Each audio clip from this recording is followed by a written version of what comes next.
Hartley Show, comic books, Dr. Strange, I'm not a criminal! In association with POW Comics. Penis! Hey, welcome to the Hartley Show here and stuff. That's the Dave Evil card. And he gives this to you because he's a ninja and, you know, you won't know how to contact him. It's like the A-Team, you know? And if you're lucky, maybe you could find them. Is that, how's the line? Something like that, right?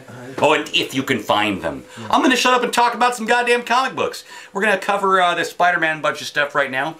This is the Brand New Day source book. If you're wondering what's been going on with Spider-Man and you want to catch up, maybe you're one of those guys who was all pissy because, like, Spider-Man would never make a deal with the devil, even though it was MJ that made the fucking deal, you morons. And you got some sort of pissy thing because, you know, you should always be married, even though it was some stupid fucking gimmick because it was going on in the newspapers. I liked some of the comics that involved their marriage. Yes, the JMS run was great, yes, but overall, them being married did not work overall. I'm glad things have been reset. Hate me if you want, but if you do like the Spider-Man concept and you want to catch up on the books, this is a great way to do it. Marvel's been doing a great job of doing things like this lately, and this will give you the entire rundown of everything you need to know about all the Brand New Day stuff up until now. And thankfully, they're not calling it Brand New Day now because it's 4 or 5 months later.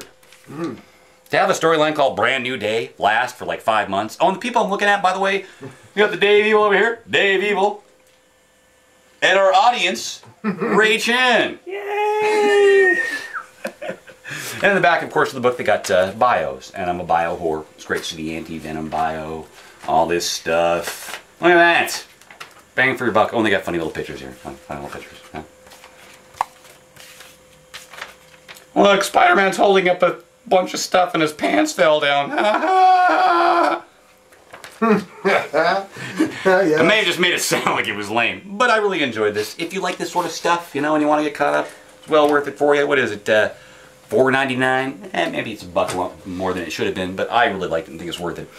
Now, the next bunch of books I'm going to cover is Spider-Man stuff. This Amazing Spider-Man issue by Roger Stern and Lee Weeks. Absolutely fantastic. This blew my mind. This is the best part about the resetting of Spider-Man, because Roger Stern can come along. The guy was kind of known as the quintessential Spider-Man writer in the 80s, and just tell a comic just like he would have back in the day, and it's brilliant. Did I just say tell a comic? You get what I'm saying. A hell of a read. And check this guy out. The Blank, man. This guy hasn't shown up since the West Coast Avengers miniseries, man, like back in the frickin' 80s. That's goddamn cool as hell. Cool as hell. Well worth the read. All sorts of cool little footnotes and little moments of nuance. I really enjoyed the hell out of this. Highly, highly recommend it. Next up, we got this current storyline in Amazing Spider-Man that covers what happened with Harry Osborn and how it was he came back from the dead, so-called. So-called? Well, how it was that he wasn't dead. Last time we saw him, he was dead. And of course, as anybody would have guessed, surmised, that, you know, he took the goblin serum and it brought back his dad. So it was kind of a no-brainer that he would eventually come back as well. And things do truly seem like Harry is of a right mind.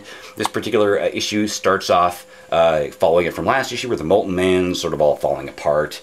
His ex-wife sort of hates him. His son doesn't know what the hell's going on because you were dead, what the hell? And Molten Man wants to beat the crap out of him because, you know, he used to be a giant douche. He was the Green Goblin, right?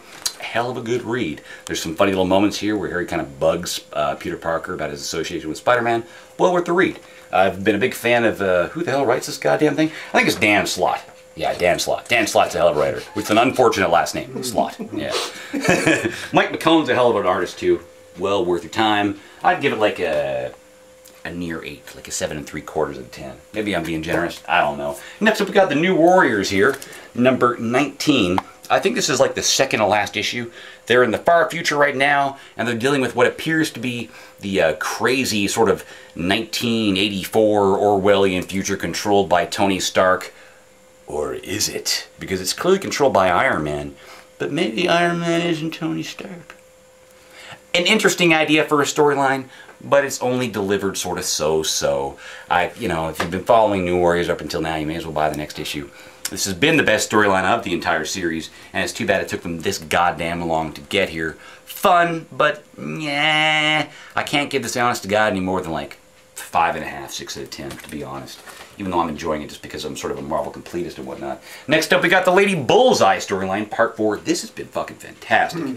Ed Brubaker's run on Daredevil, you know, penis, hard on, Yeah. all over it. Totally fun. Wait, I'm not saying it's spunked all over this. You know, plastic and whatnot.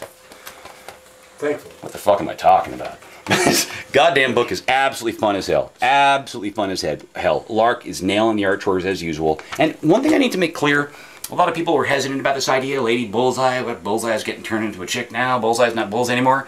Not at all the case. Bullseye's still out there. Lady Bullseye is just somebody using the name Lady Bullseye, and there's a great, great, great name for it. She's actually a fantastic character, even though it seemed kind of like a stupid idea at first. Highly, highly, highly recommend this book. Brubaker can do no wrong as a writer. Now, my only complaint about Brubaker as a writer, it seems to me that he does have this write for the trade sort of quality, that he writes for an entire story arc and he doesn't necessarily write issue for issue. Sometimes he does that, sometimes he doesn't. This particular story arc, he is actually, it seems like it's coming off, like it reads quite well, issue per issue. But some prior Daredevil story arcs kind of came off more like they'd only read well in a trade. But I do recommend it. Like it. You like the Daredevil? You probably like this. Maybe I'll toss it your way when you're done. Yeah. I don't know what's going on with Ray. He's just an audience member. He doesn't get to.